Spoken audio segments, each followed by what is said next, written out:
கண்ணியத்துக்குரிய சகோதரர்களே, சகோதரிகளே, தாய்மார்களே, அல்லாஹ் சுப்ஹானஹு வ தஆலா இந்த உலகத்தில் மனிதர்களாக எங்களுக்கு எத்தனையோ வகையான நோய்களை தந்திருக்கிறார். அந்த நோய்களை எங்களுக்கு 2 வகையாக பிரித்து பார்க்கலாம். ஒன்று உடம்பில் வரக்கூடிய நோய்கள், இன்னொன்று உள்ளத்தில் வரக்கூடிய நோய்கள். உடம்பில் வரக்கூடிய அந்த நோய்களுக்கு நாங்கள் டாக்டர்கிட்ட போய் மருந்தெடுக்கிறோம்.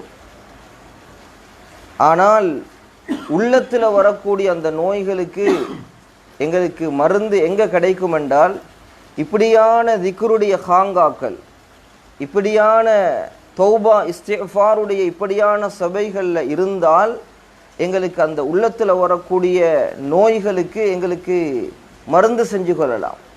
உள்ளத்தில் எத்தனை வகையான நோய்கள் இருக்குது.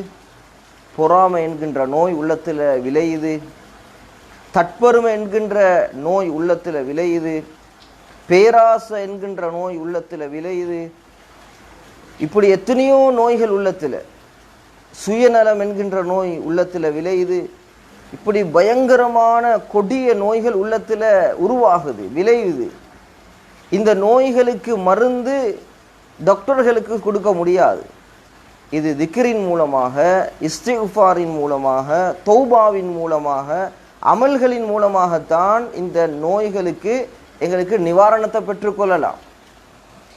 இப்போ நாங்கள் எங்களுக்கு உடம்புல ஒரு நோய் வந்துட்டென்றால் வெளிரங்கத்தில் நாங்கள் டாக்டர்கிட்ட போகிறோம், அப்பாயின்மெண்ட் எடுக்கிறோம். டாக்டர்கிட்ட போகிறதுக்கு நேர காலத்தை அதுக்கண்டு ஒதுக்குகிறோம். டாக்டர்கிட்ட போனால் என்ன பேசணும், எப்படி பேசணும் என்றத நேர காலத்தோடே நாங்கள் மஷூரா பண்ணிக்கொள்வோம்.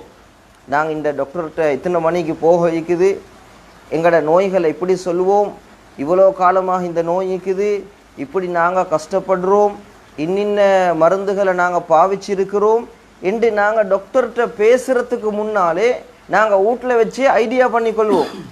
மேலான சகோதரர்களே, சகோதரிகளே, தாய்மார்களே, எங்களோட உள்ளத்தில் ஏற்பட்டிருக்கக்கூடிய நோய், அது இந்த இடத்தில் இருக்கக்கூடிய எல்லாருக்கும் அந்த நோய் இருக்கும். பொதுவாக அல்லாஹ்விடம் நாங்கள் அந்த நோய்களை செல்றதுக்கு இப்பொழுது நாங்கள் தயாராக இருக்கிறோம்.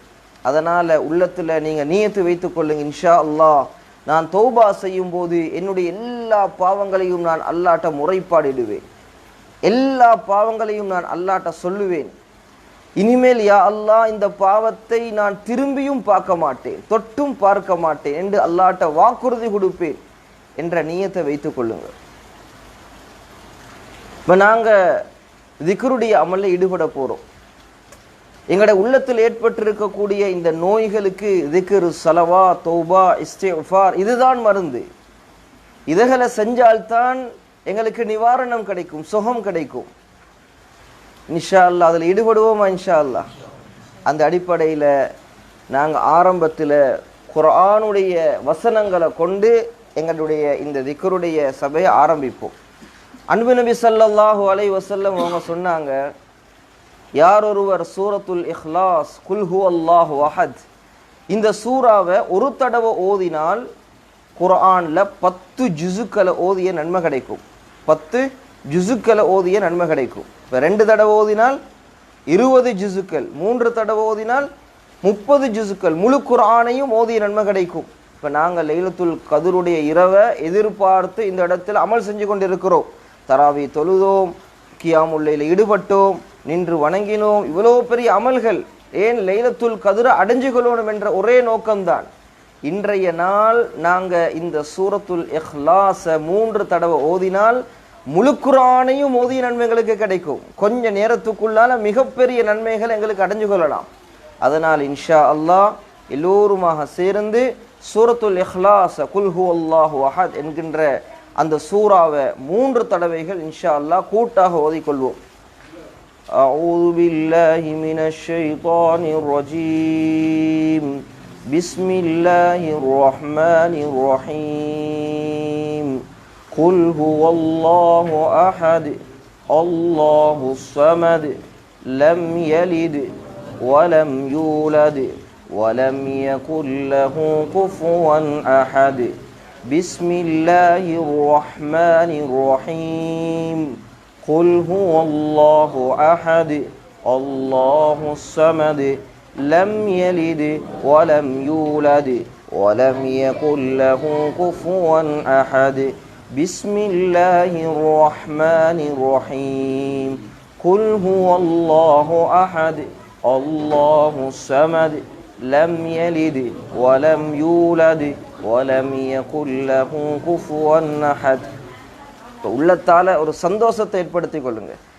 எனக்கு முழு குர்ஆன் ஓதின நன்மை இன்ஷா அல்லாஹ் அல்லாஹ் தருவான் என்று நபி ஸல்லல்லாஹு அலைஹி வஸல்லம் அவங்க சொன்னாங்க. பைஹகி என்கின்ற நபிமொழி களஞ்சியத்தில் இந்த ஹதீஸ் பதிவு செய்யப்பட்டிருக்குது. யார் ஒருவர் முழு குர்ஆனையும் ஓதிவிட்டு அல்லாஹ்விடம் துஆ செய்கிறாரோ அந்த துஆவை அல்லாஹ் ஏற்காமல் விடமாட்டான் என்றாங்க. அல்லாஹ் அக்பர், எவ்வளவு பெரிய பாக்கியம்!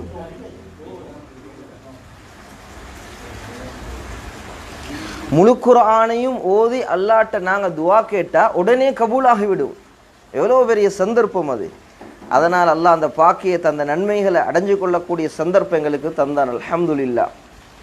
நபி ஸல்லல்லாஹு அலைஹி வஸல்லம் அவங்களுடைய அன்பை எங்களோட உள்ளத்தில் நாங்கள் ஏற்படுத்தி கொள்ளணும். எங்களுடைய ஆசை நபியை நாங்கள் கனவுல காணணும் என்று. நாங்கள் நபியை யாருமே பார்க்கல, நபியோட நாங்கள் வாழல்ல. ஆனால் நபி அவங்க இப்படிப்பட்டவங்க, அவருடைய அஹ்லாக் இப்படி, அவருடைய குணம் இப்படி என்று நாங்கள் படிச்சிருக்கிறோம். சீரால படிக்கிறோம், சீரத்து நபியில படிக்கிறோம்.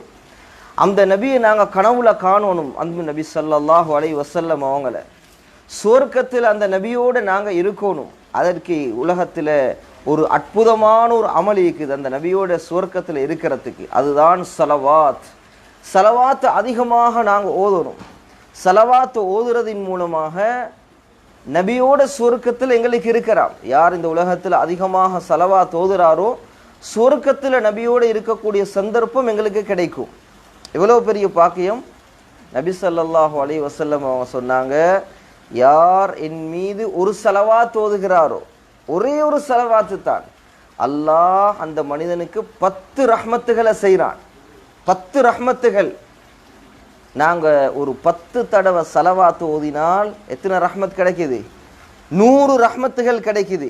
ஒவ்வொரு நாளும் நாங்கள் ஒரு 10 ஸலவாத், இந்த உலகத்தில் ஒரு மனிதர் ஒவ்வொரு நாளும் ஒரு 10 ஸலவாத் ஓதுறாருன்னு வைத்துக்கொள்வோம். அந்த மனிதனுக்கு ஒவ்வொரு நாளும் அல்லாஹுடைய 100 ரஹ்மத்துகள் கிடைக்குது. 100 ரஹ்மத்துகள் கிடைச்சிட்டா அதை விட வேறு என்ன பாக்கியம் வேண்டும்? எவ்வளோ பெரிய ஒரு பாக்கியம் இது! அதனால் நபி ஸல்லல்லாஹு அலைஹி வஸல்லம் அவங்கள மீது நாங்கள் எல்லாரும் சேர்ந்து 11 தடவைகள், ஒற்றைப்படையாக 11 தடவைகள் இன்ஷா அல்லாஹ் ஸலவாத் ஓதிக்கொள்வோம். ஸலவாத்துகளில் சிறந்த ஒரு ஸலவாத் இருக்குது, ஜஸல்லாஹு அன்னா முஹம்மதன் ஸல்லல்லாஹு அலைஹி வஸல்லம் என்கின்ற ஸலவாத். அந்த ஸலவாத் இன்ஷா அல்லாஹ் இப்போ நாங்கள் சேர்ந்து 11 தடவைகள் கூட்டாக ஓதிக்கொள்வோம். ஜஸல்லாஹு அன்னா முஹம்மதன் ஸல்லல்லாஹு அலைஹி வஸல்லம் ஜஸல்லாஹு அன்னா முஹம்மதன் ஸல்லல்லாஹு அலைஹி வஸல்லம் ஜஸல்லாஹு அன்னா முஹம்மதன் ஸல்லல்லாஹு அலைஹி வஸல்லம் ஜஸல்லாஹு அன்னா முஹம்மதன் ஸல்லல்லாஹு அலைஹி வஸல்லம் ஜஸல்லாஹு அன்னா முஹம்மதன் ஸல்லல்லாஹு அலைஹி வஸல்லம் ஜஸல்லாஹு அன்னா முஹம்மதன் ஸல்லல்லாஹு அலைஹி வஸல்லம் ஜஸல்லாஹு அன்னா முஹம்மதன் ஸல்லல்லாஹு அலைஹி வஸல்லம் ஜஸல்லாஹு அன்னா முஹம்மதன் ஸல்லல்லாஹு அலைஹி வஸல்லம் ஜஸல்லாஹு அன்னா முஹம்மதன் ஸல்லல்லாஹு அலைஹி வஸல்லம் ஜஸல்லாஹு அன்னா முஹம்மதன் ஸல்லல்லாஹு அலைஹி வஸல்லம். ஸலவாத் ஓதினால் உள்ளத்துக்கு ஒரு வகையான இன்பம் கிடைக்குது. இந்த உலகத்தில் நாங்கள் சில சந்தர்ப்பத்தில் விளையாடுகிறோம், ஒரு கஷ்டமான வேலைகளை செய்கிறோம், உடம்பு களைச்சி போகுது. உடம்பு களைச்சி போனென்றால் நாங்கள் குளுக்கோஸ் பாவிக்கிறோம் தானே, ஏன் உடம்பு நல்லா ஃபிட்டாக வரணுமெண்டு. உள்ளத்துக்குரிய குளுக்கோஸ் சலவாத். சலவாத்தை அதிகமாக ஓதினால் உள்ளம் தூய்மையாகும், உள்ளம் தூய்மையாகும். அதனால் வாழ்க்கையில் கஷ்டங்கள் வரும் பொழுது, நெருக்கடிகள் வரும் பொழுது, கவலைகள் வரும் பொழுது சலவாத்தை அதிகமாக ஓதுங்க. சலவாத்தை ஓதினால் நிச்சயமாக அல்லாஹ் தீர்வு தருவான். அவ்வளவு அற்புதமான ஒரு அமல் தான் சலவாத் என்பது. வாழ்க்கையில் இன்றிலிருந்து ஆரம்பிங்க சலவாத்தை ஓதுறதுக்கு. குறைஞ்சபட்சம் ஒவ்வொரு நாளும் ஒரு 10 தடவையாவது ஓதுறதுக்கு முயற்சி செய்யுங்க. இன்று எங்களுக்கு உலகத்தில் எவ்வளோ பெரிய பிரச்சனைகள் வந்திருக்குது, இவ்வளோ பிரச்சனைகளுக்கு நாங்கள் முகம் கொடுத்து கொண்டிருக்கிறோம். இந்த பிரச்சனைகளுக்கு தீர்வு அல்லாஹ் இஸ்திகுஃபாரில் வச்சிருக்கிறான். இஸ்திகுஃபார் என்பது சாதாரணமான ஒரு அமல் அல்ல. மிகப்பெரிய நலவுகளை அல்லாஹ்விடமிருந்து இழுத்து கொண்டு வரக்கூடிய ஒரு அமல் தான் இஸ்திகுஃபார் என்பது. அவ்வளவு பரக்கத்தான ஒரு அமல் இஸ்திகுஃபார். இஸ்திகுஃபார் செஞ்சால் எங்களுக்கு அல்லாஹு தாலா இந்த உலகத்துடைய ஆகரத்துடைய பல நலவுகளை வச்சிருக்கிறான். பல நலவுகள். அந்த இஸ்திகுஃபாரை நாங்கள் இப்பொழுது இன்ஷா அல்லாஹ் 11 தடவைகள் சொல்லிக் கொள்வோம். இஸ்திகுஃபாரில் சிறந்தது லா இலாஹ இல்லா அன்த சுப்ஹானக இன்னி குந்து மினல் ஸாலிமீன் என்கின்ற இஸ்திகுஃபார். கூட்டாக இன்ஷா அல்லாஹ் அந்த இஸ்திகுஃபாரை 11 தடவைகள் நாங்கள் சொல்லிக் கொள்வோம். லா இலாஹ இல்லா அன்த சுப்ஹானக இன்னி குந்து மினல் ஸாலிமீன். لا إله إلا أنت سبحانك إني كنت من الظالمين. لا إله إلا أنت سبحانك إني كنت من الظالمين. لا إله إلا أنت سبحانك إني كنت من الظالمين. لا إله إلا أنت سبحانك إني كنت من الظالمين. لا إله إلا أنت سبحانك إني كنت من الظالمين. لا إله إلا أنت سبحانك إني كنت من الظالمين. لا إله إلا أنت سبحانك إني كنت من الظالمين. لا إله إلا أنت سبحانك إني كنت من الظالمين. لا إله إلا أنت سبحانك إني كنت من الظالمين. لا إله إلا أنت سبحانك إني كنت من الظالمين. அடுத்ததாக லா இலாஹ இல்லல்லாஹ் என்ற அந்த கலிமா. இப்போ நாங்கள் அந்த கலிமா சொல்லி முஸ்லீம்களாக இருக்கிறோம். இந்த கலிமா சாதாரணமானதல்ல. இந்த உலகத்தில் இருக்கக்கூடிய வார்த்தைகளில் மிக சிறந்தது தான் லா இலாஹ இல்லல்லாஹ். எல்லா நபிமார்களுக்கும் கொடுக்கப்பட்ட வார்த்தை லா இலாஹ இல்லல்லாஹ். சில நபிமார்கள் அல்லாட்ட கேட்டாங்க, யா அல்லாஹ் எங்களுக்கு மாத்திரமே யா அல்லாஹ் கொஞ்சம் ஸ்பெஷலான ஒரு கலிமா தா யா அல்லாஹ் என்று. அந்த நேரத்தில் கூட அல்லாஹ் கொடுக்கல. ஏனென்றா ஸ்பெஷலான கலிமா லா இலாஹ இல்லல்லாஹ் தான். எனவே நாங்கள் அந்த லா இலாஹ இல்லல்லாஹ் என்ற கலிமாவை இப்பொழுது 11 தடவைகள் ஓதிக்கொள்வோம் கூட்டாக. லா இலாஹ இல்லல்லாஹ், லா இலாஹ இல்லல்லாஹ், லா இலாஹ இல்லல்லாஹ், லா இலாஹ இல்லல்லாஹ், لا إله إلا الله. لا إله إلا الله. لا إله إلا الله. لا إله إلا الله. لا إله إلا الله. لا إله إلا الله. لا إله إلا الله. இந்த கலிமாவை நாங்கள் ஒவ்வொரு நாளும் ஓதணும். காலையில் மாலையில் இந்த கலிமா லா இலாஹ இல்லல்லாஹ், லா இலாஹ இல்லல்லாஹ், லா இலாஹ இல்லல்லாஹ் என்ற கலிமா அதிகமாக ஓதிக்கொண்டே இருக்கணும்.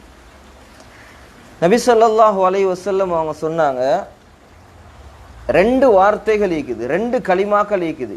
அந்த ரெண்டு கலிமாக்கள் உங்களோட நாவுக்கு மிகவும் லேசாக மொழியக்கூடிய ரெண்டு வார்த்தைகள், நாவுக்கு மிகவும் எளிதானது.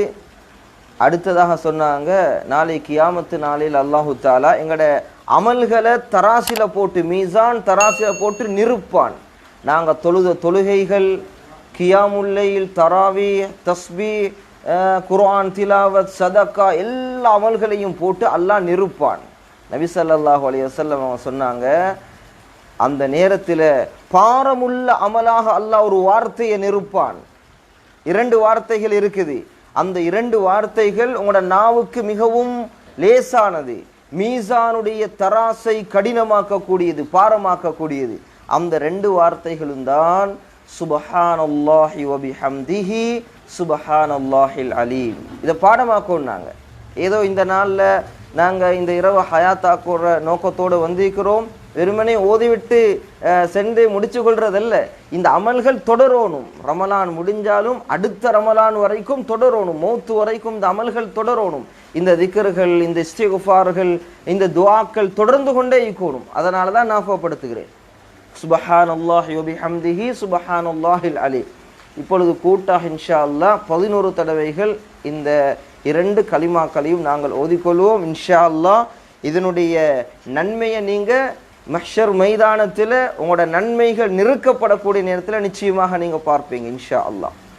சுபஹானல்லாஹி வ பிஹம்திஹி சுபஹானல்லாஹில் அலீம் சுபஹானல்லாஹி வ பிஹம்திஹி சுபஹானல்லாஹில் அலீம் சுபஹானல்லாஹி வ பிஹம்திஹி சுபஹானல்லாஹில் அலீம் சுபஹானல்லாஹி வ பிஹம்திஹி சுபஹானல்லாஹில் அலீம் சுபஹானல்லாஹி வ பிஹம்திஹி சுபஹானல்லாஹில் அலீம் சுபஹானல்லாஹி வ பிஹம்திஹி சுபஹானல்லாஹில் அலீம் சுபஹானல்லாஹி வ பிஹம்திஹி சுபஹானல்லாஹில் அலீம் சுபஹானல்லாஹி வ பிஹம்திஹி சுபஹானல்லாஹில் அலீம் சுபஹானல்லாஹி வ பிஹம்திஹி சுபஹானல்லாஹில் அலீம் சுபஹானல்லாஹி வ பிஹம்திஹி சுபஹானல்லாஹில் அலீம் சுபஹானல்லாஹி வ பிஹம்திஹி சுபஹானல்லாஹில் அலீம். இந்த திக்ரையும் ஒவ்வொரு நாளும் ஓதிவாங்க, காலையில் மாலையில் அதிகமாக ஓதிவாங்க. ஓதி ஓதி ஓதி உங்களோட மீசான் தராசை இன்ஷா அல்லாஹ் நீங்கள் பாரமாக்கி கொள்ளுங்க. அடுத்ததாக நாங்கள் இப்போ துஆவுக்கு தயாராக இருக்கிறோம், தௌபாவுக்காக வேண்டி. நபி ஸல்லல்லாஹு அலைஹி வஸல்லம் அவங்க துஆக்கள் அங்கீகரிக்கப்படுவதற்கு சில கலிமாக்கள் எங்களுக்கு சொல்லி தந்திருக்கிறாங்க, சில வார்த்தைகள். உதாரணமாக நாங்கள் ஒரு மனிதன்கிட்ட போகிறோம், அந்த மனிதர்கிட்ட போய் எங்களோட தேவைகளை முறைப்பாடு செய்யக்கூடிய நேரத்தில் யாரும், உதாரணமாக வைப்போமே, எங்களுக்கு ஒரு தேவை இருக்குது, ஒரு 1000 ரூபாய் எங்களுக்கு தேவை. ஒத்தட்ட போனத்தோட 1000 ரூபாய் தாங்க அப்படி கேட்குறோம்ல, அவரை நாங்கள் புகழ்கிறோம், அவரை நாங்கள் பாராட்டுறோம், அவரோட சேவைகளை புகழ்ந்து பேசுகிறோம். அப்படி பேசினால்தான் அந்த மனிதனுடைய உள்ளம் குளிரும், அவர் விரும்புவார் அதை கொடுக்கறதுக்கு. கேட்கறது கூடாது, சுவால் ஹராம். உதாரணத்துக்கு சொன்னேன், அல்லாட்ட நாங்கள் கேட்கறதுக்கு முன்னால் அல்லாஹ் புகழணும், புகழுக்குரிய அந்த வார்த்தைகளை நாங்கள் பாடமாக்கி வச்சுக்கணும். நபி ஸல்லல்லாஹு அலைஹி வஸல்லம் அவங்க சில வார்த்தைகள் எங்களுக்கு சொல்லி தந்துக்கிறாங்க. இந்த வார்த்தைகளை நீங்கள் கேட்டு சொல்லி, இந்த வார்த்தைகளை நீங்கள் ஓதி அல்லாட்ட துஆ செஞ்சால் உடனடியாக இன்ஷா அல்லாஹ் கபூல், அல்லாஹ் ஏற்காமல் மறுக்க மாட்டான் என்று சொன்னாங்க. ஹுனைனுடைய யுத்தம் நடக்குது, ஹுனைன் யுத்தம். அதற்கு பின்னால் நபி ஸல்லல்லாஹு அலைஹி வஸல்லம் அவங்கள்ட்ட அதிகமான கனிமத்துடைய பொருட்கள் கொண்டு வந்து குவிக்கப்பட்டிருக்குது. அலி ரலியல்லாஹு அவங்க வாராங்க வீட்டுக்கு. அவனோட மனைவி ஃபாத்திமா அம்மையார், ஃபாத்திமா ரலியல்லாஹு அன்ஹா அவங்கள்ட்ட சொல்கிறாங்க, அம்மா ஃபாத்திமா, உங்களோட வாப்பாட்ட அதிகமான கனிமத்துடைய பொருட்கள் எல்லாம் வந்திருக்குது மகளே, அதனால் நீங்கள் கொஞ்சம் போய் கனிமத்து பொருட்களை கேட்டுக்கொண்டு வாங்க மகளே, அதை கொஞ்சம் கேட்டுக்கொண்டு வாங்க என்று சொல்கிறாங்க. ஏற்கனவே வாப்பாட்ட கேட்டதுக்கு நபி ஸல்லல்லாஹு அலைஹி வஸல்லம் இப்படி ஒரு தடவை யுத்தத்தில் கனிமத்துடைய பொருட்கள் வந்ததுக்கு மகளே சுபஹானல்லாஹ் 33 தடவை, அல்ஹம்துலில்லாஹ் 33 தடவை, அல்லாஹு அக்பர் 34 தடவை ஓதிக்கொண்டு நபி ஸல்லல்லாஹு அலைஹி வஸல்லம் சொல்லி கொடுத்தாங்க ஃபாத்திமா ரலியல்லாஹு அன்ஹா அவங்களுக்கு. ஏற்கனவே இது 2வது தடவை. அலி ரலியல்லாஹு அன்ஹு சொல்றாங்க, நீங்க போய் உங்களோட வாப்பாட்ட கொஞ்சம் கனிமத்து பொருட்களை கொஞ்சம் கேட்டுக்கொண்டு வாங்க அப்படின்னு. கணவனுடைய பேச்சையும் தட்டக்கூடாது, வாப்பாவுக்கு மதிப்பளிக்க வேண்டும். என்ன செய்யறாங்க? அலி ரலியல்லாஹு அவங்க மிகப்பெரிய அறிவாளி, அறிவு கடல். அப்படி என்று அவங்களோட மனைவி எந்த அளவுக்கு அறிவாளியாக இருப்பாங்க ஃபாத்திமா ரலியல்லாஹு அன்ஹா. நபி அவங்கள்ட்ட போறாங்க. நபி அவங்களுக்கு 7 பிள்ளைகள், அதுல வாழ்க்கையில 6 பிள்ளைகள் நபி அவங்க ஹயாத்தாவோட இருக்கும் பொழுதே மௌத்தாகிட்டாங்க. ஒரே ஒரு புள்ளதான் வாழ்க்கையில ஃபாத்திமா ரலியல்லாஹு அன்ஹா அவங்க. அப்போ எவ்வளோ செல்லமாக வளர்த்திருப்பாங்க ஃபாத்திமா ரலியல்லாஹு அன்ஹா. இப்போ எங்களோட வீட்டில் உதாரணமாக வைப்போம், எங்களுக்கு ஒரு 2 புள்ள 3 புள்ள கிடைச்சி அதில் எல்லா பிள்ளைகளும் மௌத்தாகி ஒரே ஒரு புள்ள தான் இருந்தண்டா எவ்வளோ பெரிய அன்பை கொடுப்போம் அந்த பிள்ளைக்கு. எல்லா செல்வங்களையும் கொடுப்போம், கேட்குற எல்லாத்தையும் வாங்கி கொடுப்போம். ஏன்? ஒரே ஒரு புள்ள தானே என்று அன்பை கொடுப்போம். நபி அவங்களோட 6 பிள்ளைகளும் ஹயாத்தோடு இருக்கும் பொழுதே மௌத்தாகி விட்டாங்க. ஒரே ஒரு புள்ளதான். யாரு? ஃபாத்திமா ரலியல்லாஹு அன்ஹா. எவ்வளோ செல்லமாக வளர்த்திருப்பாங்க. ஃபாத்திமா ரலியல்லாஹு அவங்க போறாங்க. நபிகிட்ட போனத்தோடு நபி ஸல்லல்லாஹு அலைஹி வஸல்லம் அவங்ககிட்ட போய் சொல்றாங்க, வாப்பா ஏற்கனவே ஒரு தடவை வந்தேன், இப்படி கனிமத்து பொருட்கள் ஈக்கும்போது நீங்க தான் சுபஹானல்லாஹ் அல்ஹம்துலில்லாஹ் அல்லாஹு அக்பர் சொல்லுமாறு சொன்னீங்க வாப்பா. அது மலக்குமாருடைய சாப்பாடே வாப்பா. மலக்குமாறு தான் சுபஹானல்லாஹ் அல்ஹம்துலில்லாஹ் அல்லாஹு அக்பர் சொல்லுவாங்க, அதுதான் அவங்களுக்கு சாப்பாடு. ஆனால் எங்களுடைய வயிற்றுக்கு வழியை சொல்லுங்கள் வாப்பா, எங்களுக்கு ஏதாவது பொருட்களை தாங்க வாப்பா என்று கேட்ட நேரத்தில் நபி ஸல்லல்லாஹு அலைஹி வஸல்லம் ஃபாத்திமா ரலியல்லாஹு அன்ஹா அவங்களோட நெத்தியில முத்தமிட்டாங்க, அழுது விட்டாங்க. கோமான் நபிகள் ஸல்லல்லாஹு அலைஹி வஸல்லம் அந்த தாயிஃப் நகரத்து பாதையில் சிறுவர்களால் அடிபட்ட நேரத்தில் கூட நபியுடைய கண்களில் இருந்து கண்ணீர் வடிந்தது கிடையாது. ஒரு தடவை ஒரு யுத்தத்தில் நபியுடைய பல் ஷஹீதாக்கப்பட்டது, அந்த நேரத்தில் கூட நபியுடைய கண்கள் இருந்து கண்ணீர் வடிந்தது கிடையாது. ஆனால் என்னுடைய மகள் ஃபாத்திமா ரலியல்லாஹு அன்ஹா இப்ப இந்த கனிமத்து பொருட்களை கேட்டு வந்திருக்கிறாங்களே என்று நபி அவங்க அழுதுட்டாங்க. மகளே, உன்னுடைய உள்ளத்திலும் ஹுப்பு துனியாவா, உன்னுடைய உள்ளத்திலும் உலகத்துடைய ஆசையா என்று நபி அவங்க அழுதுட்டாங்க. ஹுப்பு துனியா, உலகத்துடைய ஆசை இருக்குதே, மிக பயங்கரமானது. எங்களோட உள்ளத்தில் இருந்து ஹுப்பு துனியாவை நாங்கள் கலட்டி வீசுறோம். துனியாவுடைய ஆசை இருக்கவே படாது. நபி அவங்க அழுதுட்டாங்க. அதற்கு பிறகு நபி ஸல்லல்லாஹு அலைஹி வஸல்லம் அவங்களுக்கு முடியும். அந்த கனிமத்து பொருட்கள் மழை போன்று குவிக்கப்பட்டிருந்தது. எல்லா பொருட்களையும் தன்னுடைய மகள், செல்ல மகள், ஒரே ஒரு மகள், அந்த மகளுக்கு கொடுத்தனுப்ப முடியும். அப்படி கொடுத்துட்டாலும் எந்த சஹாபாக்களுக்கும் தட்டி கேட்பதற்கு தைரியம் இல்லை. நபி அவங்க கொடுக்கல. என்ன சொன்னாங்க தெரியுமா? என் மகளே ஃபாத்திமாவே, இந்த உலகத்தில் சந்தோஷமாக வாழ்வதற்கு இந்த பொருட்கள் இருந்து ஏதாவது உங்களுக்கு வேண்டுமா? அல்லது உங்களுடைய வீட்டிலே அல்லாஹ் வந்து உங்களுக்கு உதவி செய்யக்கூடிய வார்த்தைகள் வேண்டுமா? நீங்க கேட்டதெல்லாம் அல்லாஹ் கபூல் செய்யக்கூடிய சில கலிமாக்கள் வேண்டுமா? ஃபாத்திமா ரலியல்லாஹு அன்ஹா சொன்னாங்க, வாப்பா இந்த உலகத்தில் வளமாக வாழக்கூடிய அந்த பொருட்கள் எனக்கு தேவையில்லை, நான் கேட்டதையெல்லாம் அல்லாஹ் எனக்கு தருவதற்கு அந்த வார்த்தைகளை சொல்லித்தாங்க வாப்பா, அந்த கலிமாக்களை சொல்லித்தாங்க. அந்த நேரத்தில் நபி ஸல்லல்லாஹு அலைஹி வஸல்லம் அவங்க சொல்லி கொடுத்தாங்க, என் அருமை மகள் ஃபாத்திமாவே, 5 வார்த்தைகள் இருக்கிறது, 5 கலிமாக்கள் இருக்கிறது. அந்த 5 கலிமாக்களை நீ ஓதி அல்லாஹ்விடத்திலே துஆ கேட்டால் அல்லாஹ் அங்கீகரிக்காமல் விடமாட்டான். நிச்சயமாக துஆ கபூல், உடனடியாக கபூல். அந்த 5 கலிமாக்களையும் நீங்க பாடமாக்குங்க. 5 கலிமாக்களையும் பாடமாக்குங்க. யா அவ்வலல் அவ்வலீன் வ யா ஆখিরல் ஆখিরீன் யா தல் குவத்தில் மதீன் யா ராஹிமல் மசாகீன் யா அர்ஹமர் ராஹிமீன். என் அருமை மகள் ஃபாத்திமாவே, இந்த 5 கலிமாக்களையும் ஓதி நீ அல்லாஹ்ட்ட துஆ செஞ்சால் உன்னுடைய எல்லா துஆவையும் அல்லாஹ் கபூல் செஞ்சு கொள்வான். உடனடியாக கபூல் இன்ஷா அல்லாஹ். எனவே இந்த 5 கலிமாக்களையும் இன்றே பாடமாக்குங்க. ஆண்கள் இருந்தால் உலமாக்களிடத்துல சென்று இந்த கலிமாக்களை எழுதி கேளுங்க. பெண்கள் ஆலிமாக்கள்கிட்ட கேட்டு இந்த துவாவை பாடமாக்கி கொள்ளுங்க. எங்களோட தனிப்பட்ட துவால, தஹஜ்ஜுடைய நேரத்தில், லுஹாவுடைய நேரத்தில், இரவு வணக்கங்களில் நாங்கள் எங்களுக்கு எவ்வளோ பெரிய தேவைகளோடு இந்த உலகத்தில் வாழ்ந்து கொண்டிருப்போம். இந்த துவா, இந்த 5 கலிமாக்களையும் நாங்கள் ஓதி துவா செஞ்சால் இன்ஷா அல்லாஹ் கபூலாகிவிடும். எனவே இந்த 5 கலிமாக்களையும் இப்போ நாங்கள் தௌபாவுக்கு முன்னால் ஒரு 3 தடவை கூட்டாக ஓதிக்கொள்வோம்.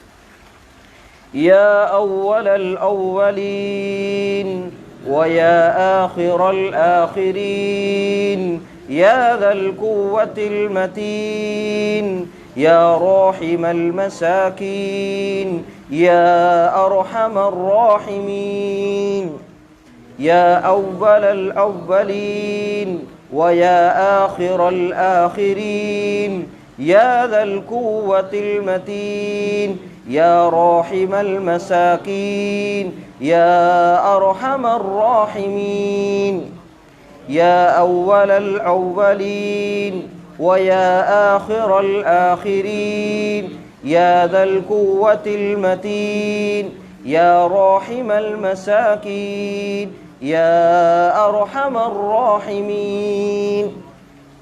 அடுத்ததாக துஆவுக்கு முன்னால் நாங்கள் இந்த இடத்துல இருக்கக்கூடிய ஒவ்வொருத்தருக்கும் ஒவ்வொரு வயசு இருக்கும். சிலர்களுக்கு 20 வயசு, சிலர்களுக்கு 25 வயசு, இன்னும் சிலர்களுக்கு 40, 45, 50 வயசு இருக்கும். நாங்கள் எங்களோட வாழ்க்கையில் எத்தனை தடவை தௌபா செஞ்சுருப்போம்? இப்போ உள்ளத்தில் நீங்கள் கை வச்சு கேட்டு பாருங்கள், எத்தனை தடவை செஞ்சுருப்போம்? இப்படி 27, 29, ஒற்றைப்படை இரவுகளில், இடைப்பட்ட காலங்களில் தௌபா செஞ்சுருப்போம். ஆனால் தௌபாவுக்கு பிறகும் எங்களோட வாழ்க்கையில் பாவங்கள் தொடர்ந்து கொண்டிருக்குது. பாவம் தொடர்ந்து கொண்டிருக்குது. இதுக்கு என்ன காரணம்? இந்த பாவத்தை விட்டு எப்படி எங்களை பாதுகாத்து கொள்ளலாம்? எப்படி பாதுகாத்து கொள்ளலாம்? முக்கியமான 3 விஷயங்கள் இருக்குது. அந்த 3 விஷயங்களையும் சொல்லிட்டு இன்ஷா அல்லாஹ் தௌபாவுடைய அமலுக்கு வாரு. இந்த 3 விஷயங்களையும் இன்ஷா அல்லாஹ் நீங்கள் இன்றிலிருந்து செய்யுங்க, பாவத்திலிருந்து பாதுகாத்து கொள்ளலாம். பாவம் எங்களை நெருங்கும் பொழுது, நாங்கள் பாவம் செய்வதற்கு அந்த நேரம் ஆகும் பொழுது இந்த 3 விஷயத்தையும் செஞ்சால் இன்ஷா அல்லாஹ் பாவத்திலிருந்து பாதுகாத்து கொள்ளலாம். முதலாவது விஷயம், பாவத்தை நாங்கள் நெருங்கும் பொழுது அந்த சந்தர்ப்பம் ஆகிவிட்டென்றால் அல்லாஹ்ட சிந்தனை உள்ளத்தில் ஏற்படுத்தி கொள்ளுங்க. அல்லாஹ் என்ன பார்த்து கொண்டிருக்கிறானே, அல்லாஹ் என்ன பார்த்து கொண்டிருக்கிறானே என்கின்ற அந்த அந்த நினைவு உள்ளத்தில் கொண்டு வாங்க உடனடியாக. எங்களோட பெற்றோர்கள் பார்க்கும்போது எங்களுக்கு பாவம் செய்யறதுக்கு வெக்கம், எல்லாட முன்னுக்கும் பாவம் செய்யறதுக்கு வெக்கம், சமூகத்தில் எல்லாரும் பார்க்கும்போது பாவம் செய்யறதுக்கு எங்களுக்கு கூச்சம். அல்லாஹ் பார்த்து கொண்டிருக்கிறான் என்ற நினைவை கொண்டால் நிச்சயமாக பாவத்தில் இருந்து பாதுகாத்து கொள்ளலாம். ஒரு அறிஞர் சொல்றாரு, ஒரு மார்க்க அறிஞர் சொல்றாரு, ஏ மனிதா, உன்னை பார்க்கக்கூடியவர்களிலேயே அல்லாஹ்வை கடைசி தரமுடையவனாக நீ ஆக்காதே. பெற்றோர்கள் பார்க்கும்போது பாவம் செய்யும் போது பயம், நண்பர்கள் பார்க்கும் போது பாவம் செய்வதற்கு பயம், ஊர் மக்கள் பார்க்கும்போது பாவம் செய்வதற்கு பயம். ஆனால் அல்லாஹ் பார்த்து கொண்டிருக்கிறான் என்கின்ற நினைவு எத்தனை பேர் உள்ளத்தில் வருது? அல்லாஹ்ட நினைவை கொண்டு வந்துட்டென்றால் இன்ஷா அல்லாஹ் பாவத்திலிருந்து பாதுகாத்து கொள்ளலாம். முதலாவது வழி. அடுத்தது 2வது வழி, ஒவ்வொரு நாளும் நாங்கள் அல்லாஹ்ட்ட துஆ கேட்கணும். யா அல்லாஹ், இன்றைய நாள் என் மூலமாக எந்த பாவத்தையும் செய்ய வைத்து விடாதே. தஹஜ்ஜத்திலே அல்லாஹ்ட்ட கேட்டுறோம், யா அல்லாஹ், தூங்கும் வரைக்கும் என் மூலமாக எந்த பாவத்தையும் ஏற்படுத்தி விடாதே. இந்த உலகத்தில் எத்தனையோ இறைநேசர்கள் வாழ்ந்து மரணிச்சுக்கிறாங்க. நான் கேள்விப்பட்டிருப்போம், முஹிதீன் அப்துல் காதர் ஜீலானி ரஹ்மத்துல்லாஹி அலைஹி, ஹாஜா முஹிதீன் சிஷ்தி ரஹ்மத்துல்லாஹி அலைஹி, இப்படி எத்தனையோ வலிமார்கள், இறைநேசர்கள், நல்லடியார்கள், சுகதாக்கள் உலகத்தில் வாழ்ந்து மரணிச்சிருக்கிறாங்கன்னு கேள்விப்பட்டிருக்கிறோம். ஆனால் பெண்களில் இறைநேசர்கள் உலகத்தில் வாழ்ந்திருக்கிறாங்கள் என்று எத்தனை பேருக்கு தெரியும்? எத்தனை பேருக்கு தெரியும்? ஆம், பெண்களிலும் உலகத்தில் இறைநேச பெண்மணிகள் வாழ்ந்திருக்கிறாங்க. அதில் மிக முக்கியமான ஒரு பெண் தான் ராபியா அதவியா என்று சொல்லக்கூடிய ஒரு பெண். மிகப்பெரிய ஒரு இறைநேச செல்வி, மிகப்பெரிய ஒரு தக்குவாதாரியான ஒரு பெண். தஹஜ்ஜுடைய நேரத்தில் மிக முக்கியமான 2 துஆக்களை கேட்பாங்க. மிக முக்கியமான 2 துஆக்கள், கருத்தாளமிக்க துஆ. இன்ஷா அல்லாஹ் இந்த இடத்தில் இருக்கக்கூடிய சகோதரர்கள், சகோதரிகள், தாய்மார்கள், இந்த 2 துஆவையும் இந்த கருத்தின்படி அல்லாஹ்ட்ட கேளுங்க. நிச்சயமாக அல்லாஹ் பாவத்தை விட்டு எங்களை பாதுகாப்பான். முதலாவது ராபியா அதவியா என்று சொல்லக்கூடிய அந்த பெண் தஹஜ்ஜுடைய நேரத்தில் கேட்பாங்க, யா அல்லாஹ், இந்த வானத்துக்கும் பூமிக்கும் மத்தியில நீ எவ்வளவு பெரிய ஒரு இடைவெளியை போட்டிருக்கிறாய், எவ்வளவு பெரிய ஒரு இடைவெளி இருக்குது. அது போல யா அல்லாஹ், எனக்கும் பாவத்துக்கும் மத்தியில் பெரிய ஒரு இடைவெளியை ஏற்படுத்தி விடியா அல்லாஹ். அல்லாஹ் அக்பர். எவ்வளவு பெரிய கருத்தால மிக்க துவா. அடுத்ததாக கேட்பாங்க, யா அல்லாஹ், இந்த வானத்தை பூமியில விழாமல் நீ தடுத்து வைத்திருக்கிறாயே. வானம் விழுந்திருக்குதா ஒரு நாள்? சரி, வானம் பூமியில விழுந்த வரலாறு கிடையாது. நீ தடுத்து வைத்திருக்கிறாயே, பாதுகாத்து வைத்திருக்கிறாயே. அது போல யா அல்லாஹ், ஷைத்தானுடைய பார்வை என் மீது விழாமல் தடுத்து நிறுத்தி விடுவாயாக. அல்லாஹ் அக்பர். எவ்வளவு கருத்தால மிக்க துவா. இப்படியான கருத்தால மிக்க துவாவை நாங்க கேட்டு வந்தால் பாவத்திலிருந்து பாதுகாத்து கொள்ளலாம். அடுத்து 3வது இறுதியான வழி பாவத்தை விட்டு எங்களை பாதுகாத்து கொள்வதற்கு, பாவம் செய்யும் பொழுது பாவத்துடைய விபரீதத்தை உள்ளத்திலே ஏற்படுத்த வேண்டும். பாவம் செய்தால் இன்ன தண்டனை இருக்குது, இன்ன தண்டனை இருக்குது என்கின்ற அந்த விபரீதத்தை ஏற்படுத்தணும். உதாரணமாக ஒரு பாம்பு இருக்குது. அந்த பாம்பு பார்ப்பதற்கு அழகாக இருக்கும், பாம்பு பார்ப்பதற்கு அழகாக இருக்கும். அதனுடைய உடம்பு மினுமினுப்பாக இருக்கும், அதனுடைய மேனி பளபளப்பாக இருக்கும். ஆனால் பாம்பு அழகாக இருக்கிறது என்று யாரும் போய் தொடமாட்டாங்க. ஏன்? தொட்டால் அது கொத்திவிடும். அது கொத்திவிட்டால் சில சந்தர்ப்பத்தில் மனிதன் மரணித்து விடுவான். பாவமும் இப்படித்தான். ஷைத்தான் அலங்கரித்து காட்டுவான், பாவத்தை அலங்கரித்து காட்டுவான். பாவத்தை தொட்டுட்டண்டால், பாவத்தை செஞ்சிட்டண்டால் பாவம் உள்ளத்தை தீண்டிவிடும். உள்ளத்தை பாவம் தீண்டிவிட்டால் உள்ளம் மரணித்து விடும். உள்ளம் மரணித்து விட்டால் நல்லவைகள் எங்களுக்கு ஏறாது. எவ்வளவுதான் பயான் செய்தாலும் ஏறாது, எவ்வளவுதான் பெரிய முஃப்திமார் வந்து பயான் பண்ணினாலும் எங்களுக்கு ஏறாது. ஏன்? உள்ளம் இறந்திருக்குது, நல்லவைகள் ஏறாது. அதனால நாங்க பாவம் செய்யறதுக்கு அந்த சந்தர்ப்பம் ஏற்பட்டு விட்டுட்டால் இந்த 3 விஷயங்களையும் நாங்க வாழ்க்கையில் எடுத்து செஞ்சிட்டால் இன்ஷா அல்லாஹ் பாவத்திலிருந்து பாதுகாத்து கொள்ளலாம்.